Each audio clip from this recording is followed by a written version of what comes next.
VS99 news ముందుగా headlines చూద్దాం.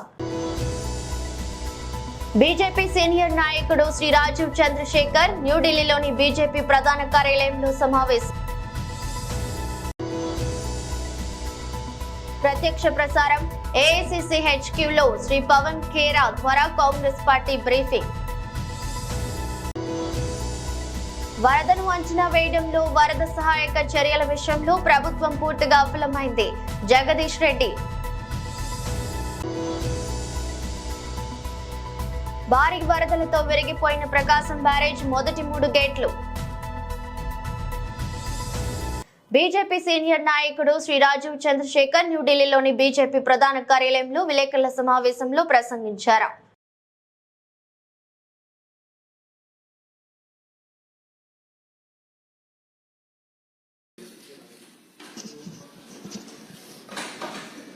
मित्रों नमस्कार. अपने बीच भारतीय जनता पार्टी के वरिष्ठ नेता पूर्व केंद्रीय मंत्री माननीय राजीव चंद्रशेखर जी आपको संबोधित करेंगे. मेरा विनम्र निवेदन है माननीय राजीव जी से आपको संबोधित करें. संजय भाई धन्यवाद. आप सबको नमस्कार. मैं आज I want to speak to you about the Congress's politics of what they say before an election and what they do after an election. आप सब जानते हैं, you all know, Priyanka Gandhi का एक फेमस डायलॉग है इलेक्शन से पहले, लड़की हूं लड़ सकती हूं. इलेक्शन से पहले और इलेक्शन के दौरान हमारे राहुल गांधी जी कॉन्स्टिट्यूशन को सेव करने निकले थे. उन्होंने कहा भी India can not protect it's women. ये सब वो इलेक्शन से पहले कहते हैं. और आज जब कोलकाता में, कन्नौज में, केरल में महिलाओं पर अत्याचार, बलात्कार, rape, horrendous crimes, molestation, harassment हो रहा है, उनका एक चुप्पी है. They remain a studious silence. Today, and most of you are aware, Kerala recently, after 5 years of backfooting and backpedaling, the left government has been forced to release the Hema Committee report, which has spotlighted the extensive exploitation and harassment of women in the film industry under successive governments in Kerala, both the Congress and the left. And I draw your attention today, given these unfortunate happenings, to a lady, senior lady leader of the Congress in Kerala called Simi Rosebell, who has alleged that there is exploitation in the Congress. And when she points out that there is a casting couch in the Kerala Congress, she is summarily dismissed from the party. And she said today, and I quote, in this party, that is in the Congress party, there is no place for upright people. That is what she said. Any other place in India,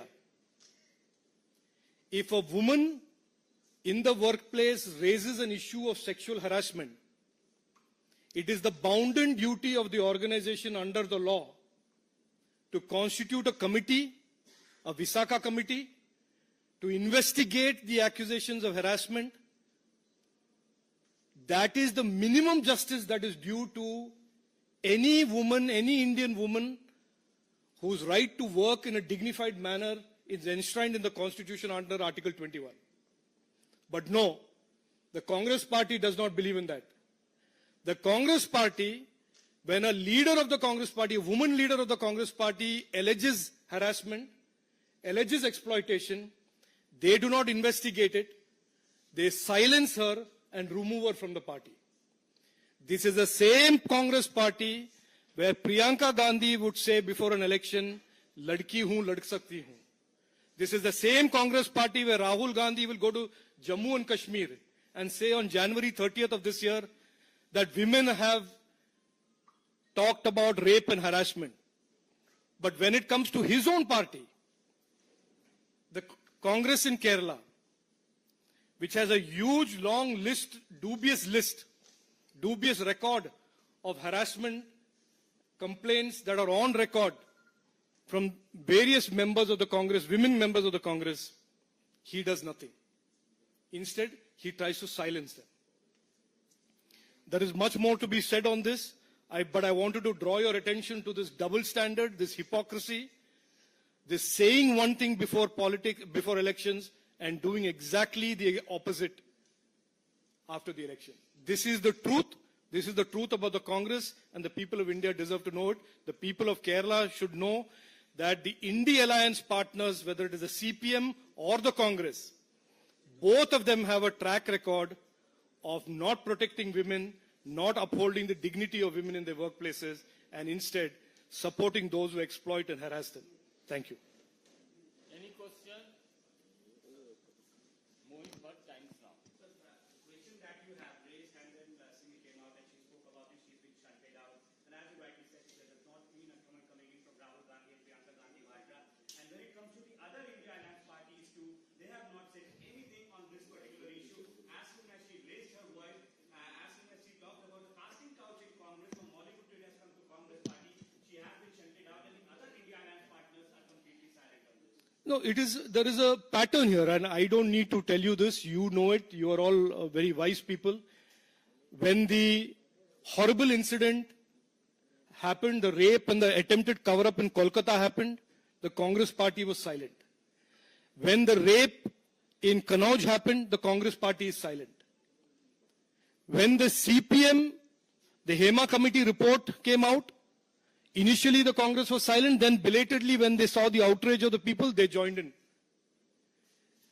When this lady, Simi Rosabelle, raises an issue, the same two leaders who otherwise wax eloquent about ladki hoon, lad sakti hoon, they maintain a silence. Not only do they maintain a silence, they dismiss her without even going into the basic justice of investigating her complaint. And if it was any other organization today, I would argue respectfully with you that you would all not leave that organization alone. If any organization where a woman came and complained of sexual harassment did not investigate that complaint and simply terminated that lady, you would not leave that organization alone.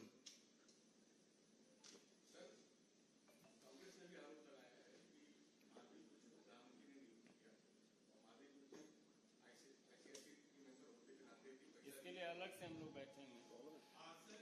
आपका विपक्षी पार्टियों पे आरोप लगा रहे हैं कि कथनी और करनी में अंतर है, लेकिन विपक्षी पार्टियां भी आप पे आरोप लगा रही है कि अमानतुल्लाह की जिससे गिरफ्तारी हुई है, उनका साफ तौर पे कहना है कि सरकार जो है उत्पीड़न कर रही है विपक्षी पार्टियों को.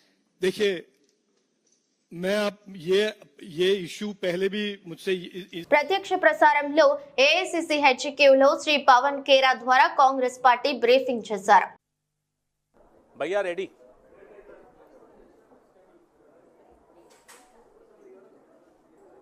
रचना बोल रही, वी कैन स्टार्ट.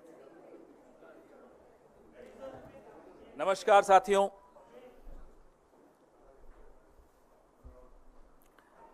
आप लोगों में से कई लोग शतरंज खेलना जानते होंगे. शतरंज में एक बोर्ड होता है. बोर्ड पे हम कुछ प्यादे रखते हैं. एक का नाम कर देते हैं बादशाह, एक को कहते हैं वजीर, घोड़ा, हाथी, होते ये सब मोहरे हैं. इनकी अपनी कोई ताकत नहीं होती. भले नाम बादशाह है, वो बादशाह होता नहीं. भले रानी है, वो रानी होती नहीं है. अगर रानी खुद तय कर ले कि मुझे मूव करना है, वो नहीं कर पाएगी. एक शतरंज का खेल चल रहा है इस देश में. अभी हम लगातार पिछले कई सालों से अलग अलग मोहरों की बात कर रहे हैं. खिलाड़ी कौन है, वहां तक अभी हम निर्णायक रूप से पहुंचे नहीं हैं. we have not been able to decisively arrive at who is playing this chess. On the chessboard are different pawns, अलग अलग प्यादे हैं, अलग अलग मोहरे हैं. उनमें से एक मोहरे के विषय में आज हम आपके सामने आए हैं. सेबी की चेयरपर्सन माधवी बुच,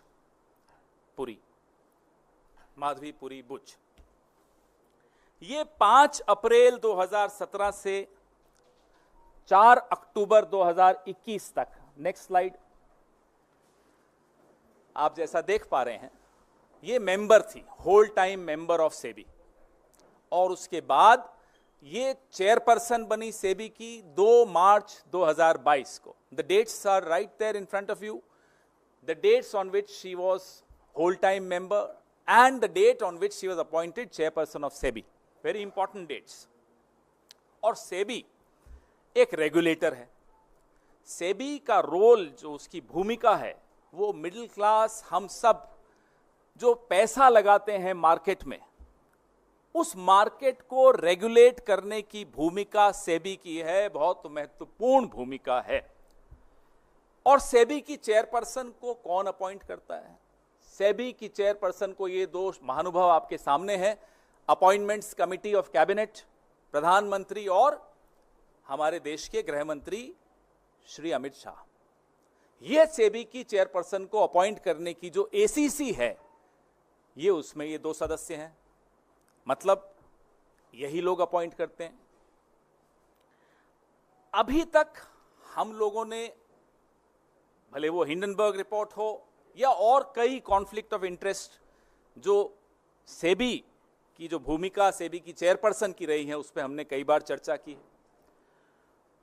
जो सर्वोच्च न्यायालय द्वारा मॉनिटर्ड इंक्वायरी थी, इन्वेस्टिगेशन थी, हिंडनबर्ग रिपोर्ट पर, अडानी की कहानी पर, उस पर भी हमने चर्चा की.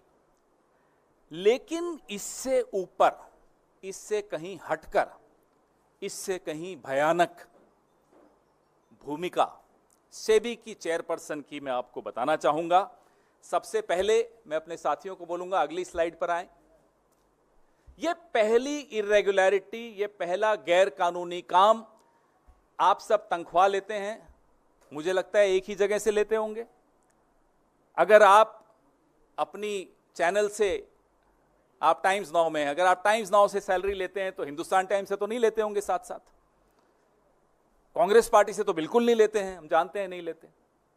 लेकिन सेबी की चेयरपर्सन जब वो मेंबर थी, होल टाइम मेंबर थी, 2017 से 2024 के बीच में रेगुलर इनकम आईसीआईसीआई बैंक से ले रही थी 16 करोड़ 80 लाख.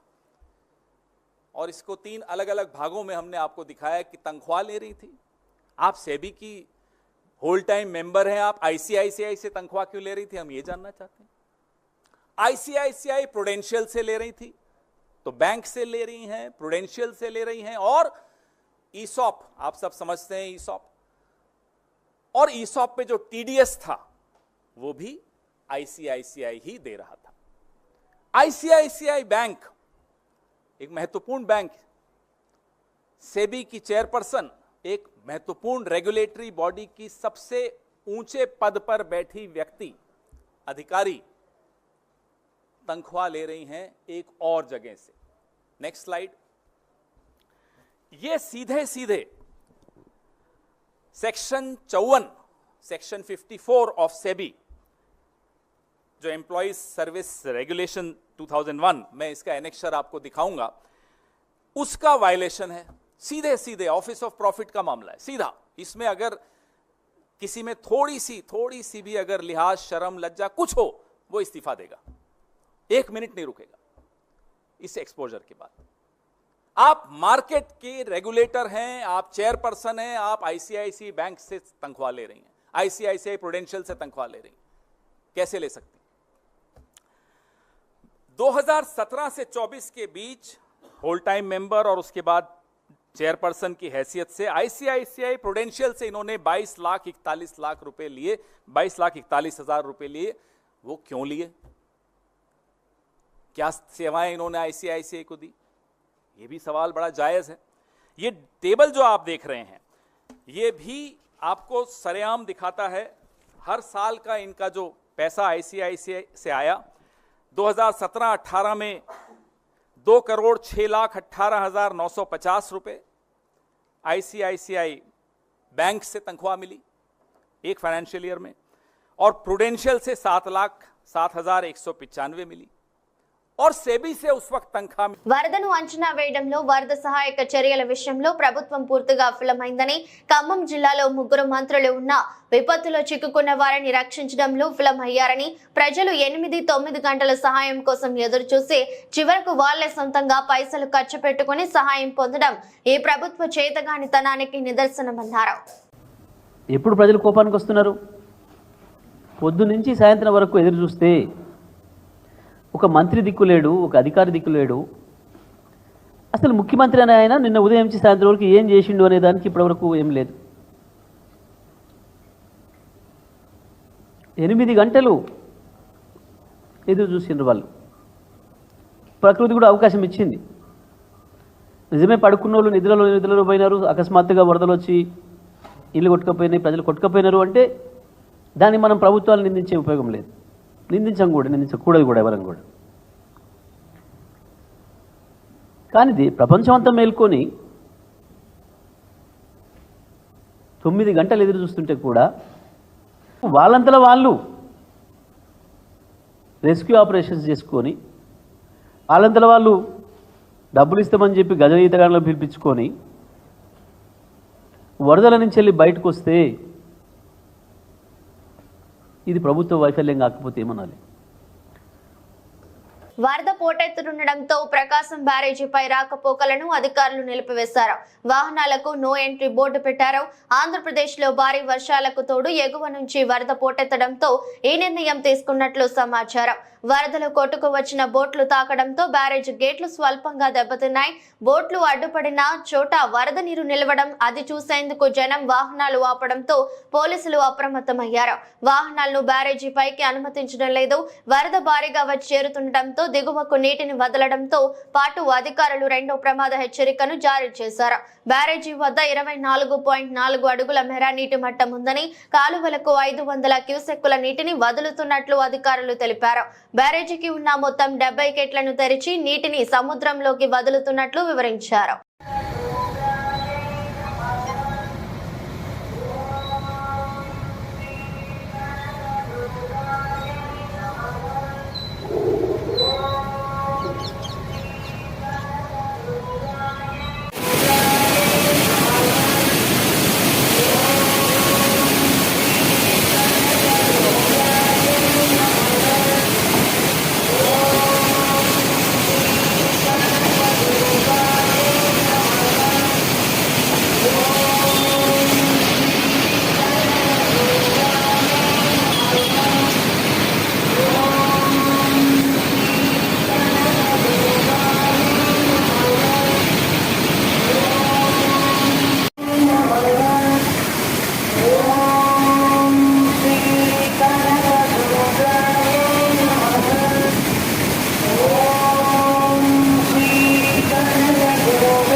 ప్రదాత అభివృద్ధి విధాత మాజీ ముఖ్యమంత్రి వైఎస్ రాజశేఖర రెడ్డి 15వ వర్ధంతి నేపథ్యంలో కుటుంబ సభ్యులు ఇడుపులపాయలోని వైఎస్ఆర్ ఘాట్ వద్ద సోమవారం నివాళులర్పించారు. వైఎస్ఆర్ సతీమణి విజయమ్మ, తనయుడు వైఎస్ జగన్మోహన్ రెడ్డి, వైఎస్ భారతి, ఇతర కుటుంబ సభ్యులు, వైఎస్ఆర్సీపీ నేతలు ప్రత్యేక ప్రార్థనల్లో పాల్గొని మహానేతను స్మరించుకున్నారు. ఈ ప్రార్థన కార్యక్రమంలో ఎంపీలు వైఎస్ అవినాష్ రెడ్డి, గురుమూర్తి, జిల్లా పార్టీ అధ్యక్షుడు రవీంద్రనాథ్ రెడ్డి, ఎమ్మెల్యేలు అమర్నాథ్ రెడ్డి, దాసరి సుధా, మాజీ డిప్యూటీ సీఎం అంజాద్ బాషా తదితరులు ఉన్నారు.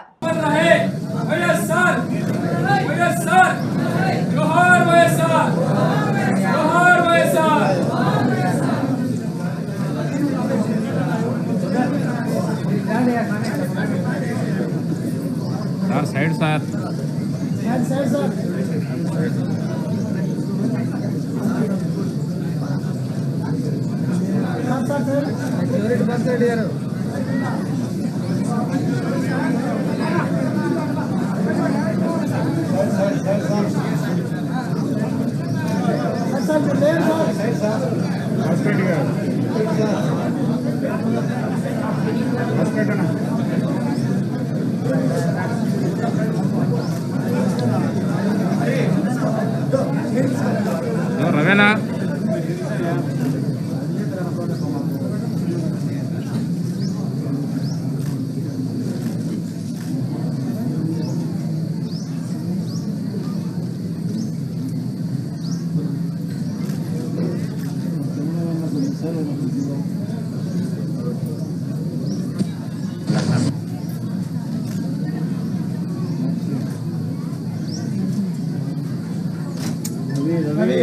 ఏంది అట్లా పోతున్నావు?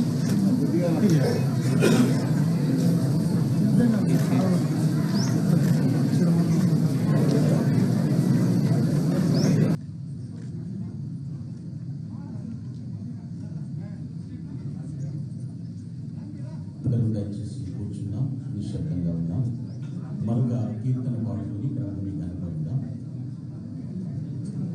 సమానులెవరు ప్రభు 324వ పాట, సాంగ్ నెంబర్ 324, సమానులెవరు ప్రభు.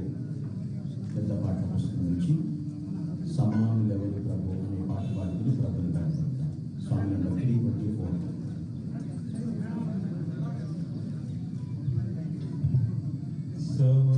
సమానులెవరు ప్రభు, నీ సమానులెవరు ప్రభు, సమానులెవరు ప్రభు.